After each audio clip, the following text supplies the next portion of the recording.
Delhi NCR में grep का दूसरा चरण लागू। राज्य ब्यूरो, नई दिल्ली।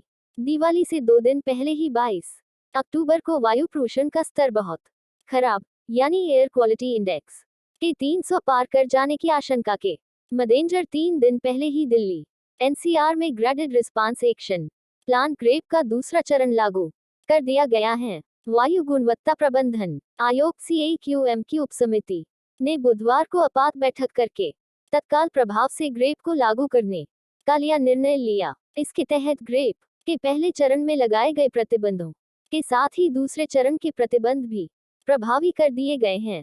दिल्ली प्रदूषण नियंत्रण समिति DPCC के साथ एनसीआर से संबंधित राज्यों के प्रदूषण नियंत्रण बोर्डन को इसे सख्ती से लागू कराने के निर्देश दिए गए हैं। साथ ही उपसमिति ने दिल्ली एनसीआर के लोगों से भी अपील की है कि वे ग्रेप का दूसरा चरण लागू करने में सहयोग दें और इस चरण के तहत निर्देशित सिटीजन चार्टर का पालन। दैनिक जागरण ने बुधवार के अंत में एजेंसियों ने चेताया, दिवाली से पहले ही लागू किया जा सकता ग्रेप का दूसरा करें। CAQM की उपसमिति ने आपात बैठक में तत्काल प्रभाव से ग्रेश ताक कसे का लिया निर्णय, जताए आशंका, दीपोत्सव से पहले ही बहुत खर्च हो सकती है दिल्ली एनसीआर की हवा। संबंधित राज्यों के प्रदूषण नियंत्रण बोर्डों को नियम लागू करने के निर्देश, लोगों से भी मांगा सहयोग। चरण शीर्षक से इसमें खबर प्रकाशित की थी में कई तरह की पाबंदियां लगाई गई हैं। इसमें दिल्ली एनसीआर में डीजल ग्रेप के दूसरे चरण के तहत दिल्ली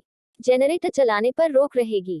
केवल आपात सेवाओं के लिए ही इनका इस्तेमाल हो सकेगा। होटल, रेस्तरां और ढाबे में कोयला लकड़ी जलाने पर रोक रहेगी। लोगों से अपील की गई है कि वह सार्वजनिक परिवहन का ज्यादा इस्तेमाल करें। इसके साथ ही सरकार से पार्किंग शुल्क बढ़ाने के साथ ज्यादा से ज्यादा मेट्रो एवं बस सेवा उपलब्ध कराने के लिए कहा गया है, ताकि लोग निजी गाड़ियां छोड़ सार्वजनिक परिवहन का इस्तेमाल करें। इससे प्रदूषण को रोकने में मदद मिलेगी। ग्रेप के दूसरे वरण में उठा जाएंगे ये कदम। पार्किंग फीस को बढ़ाया जाए ताकि लोग निजी गाड़ी लेकर कम निकलें। होटल, रेस्तरां, ढाबों पर तंदूर में कोयला, होटल, रेस्तरां एवं ढाबों में बिजली चालित या लकड़ी का इस्तेमाल न होने दिया जाए। तंदूर का इस्तेमाल किया जाए। डीजल जनरेटर का इस्तेमाल बैन किया जाए। जनरेटर का इस्तेमाल को रोकने के लिए बिजली उपलब्ध करवाई जाए। बस एवं मेट्रो की सेवा को ज्यादा फ्रीक्वेंसी के साथ चलाया जाए। RWA सर्दी में गाड़ी को हीटर उपलब्ध करवाएं ताकि वह लावन जलाएं।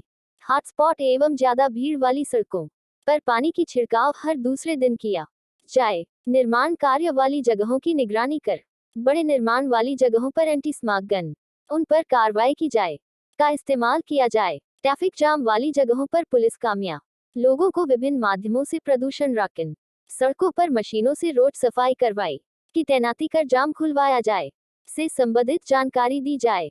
इनमें डीजल जनरेटर इस्तेमाल की रहेगी छठ।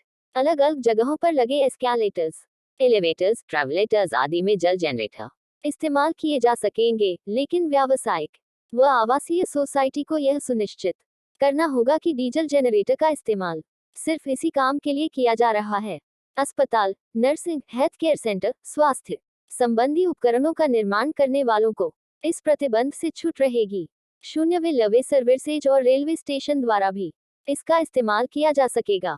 मेट्रो रेल कॉर्पोरेशन और MRTS सेवाओं की ट्रेन और स्टेशन पर इस्तेमाल हो सकेगा। हवाई अड्डे और अंतर्राज्यीय बस अड्डे पर sewage treatment plant, water pumping house, शून्य रक्षा और राष्ट्रीय महत्व की परियोजनाओं पर टेलीकम्युनिकेशन और IT डाटा सेवाओं से जुड़े हुए संस्थान आम जनता के लिए सलाह।